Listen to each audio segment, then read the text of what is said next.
Welcome to JP lifeline. இப்போ வந்து பார்த்திங்கன்னா எங்கள் அம்மா வீட்டுக்கு வந்திருக்கேன். சனி ஞாயிறு லீவுக்கு வருவேன். ஒரு சின்ன வேலைனால வந்திருக்கேன். எங்கள் அப்பா வீட்டுக்கு வந்திருக்கேன். மணி பார்த்திங்கன்னா இப்போ கிட்ட 10:30 ஆகிட்டு. நான் வந்து எங்கள் சித்தி வீட்டில் உட்காந்து பேசிட்டு இப்போ தான் வீட்டுக்கு வந்தோம். எங்கள் அப்பா இப்போ ஹோட்டலில் சாப்பாடு வாங்க போயிருக்காரு. இப்போ கொஞ்சம் நேரத்தில் வந்துடுவார். இது வந்து எங்கள் சித்தி பையன், நான் ஏற்கனவே சொல்லியிருக்கேன், எங்கள் சித்தி பையன் தான் அவன். இவனும் என் தம்பி தான். என் வீட்டுக்கு தான் வந்திருக்கேன், என் தம்பி வீட்டுக்கு தான் வந்திருக்கேன். என் வீடு தான், இன்னும் என் தம்பி வீடு தான். தம்பி வீட்டுக்கு தான் வந்திருக்கேன். க்ளோஸ் பண்ணிடுவேன்.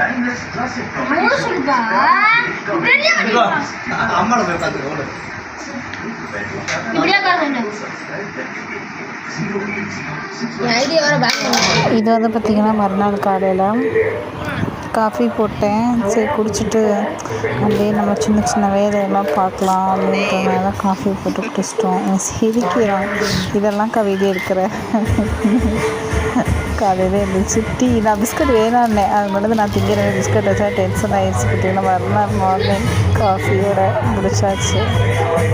வேறு என்ன பண்ணுறது, வீட்டு வேலையே பார்க்கணும், துணி துவைக்கணும், ஜாமான் விளக்கணும். அப்பா 6 மணிக்கே காலை வேலைக்கு போயிட்டாரு.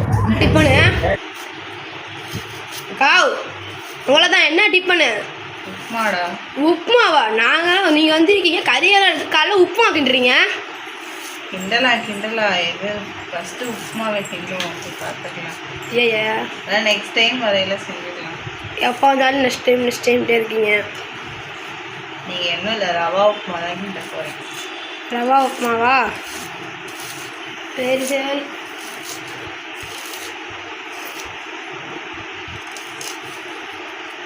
இது வந்து என் தம்பி வந்து அவன் ஸ்கூலில் வந்து மழை பெய்யல, ஒரு அணில் கீழே விழுந்துச்சா மரத்துக்கடியில்.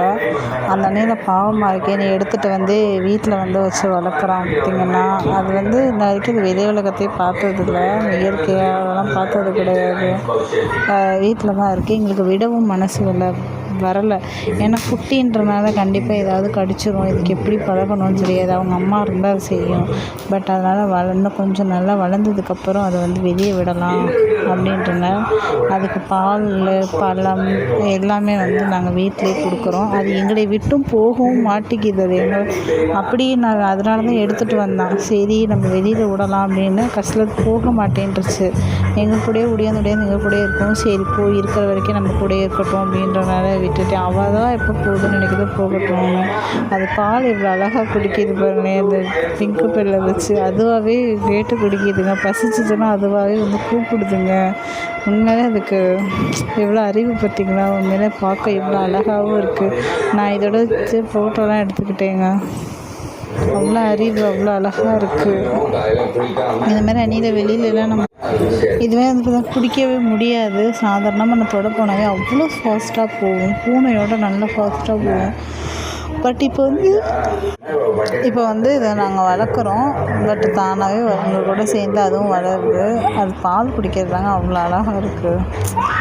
கரெக்டாக சுப்பி குடிக்கிதுங்க. பார்த்திங்கன்னா என் தம்பி இவ்வளோ நாள் வளர்த்தான். அது ரெண்டாவது பார்த்திங்கன்னா இது வந்து வெளிச்சத்தில் இருக்க மாட்டேங்குது, இருட்டுக்குள்ளே தான் இருக்கணும்னது. இப்போ இது வெளிச்சமாக இருக்கா. பாலை குடிச்சிட்டு பார்த்திங்கன்னா அவன் டவுசருக்குள்ளே இல்லைனா அவன் சட்டைக்குள்ளே போய் பூந்துக்குது. Okay, thank you. நான் நெக்ஸ்ட் வீடியோ நல்ல வீடியோ போகிறேன். ஒரு சின்ன வேலையை வெளியே அலைஞ்சிட்டு அதனால் என்னால் வீடியோ போட முடியல. பாய்.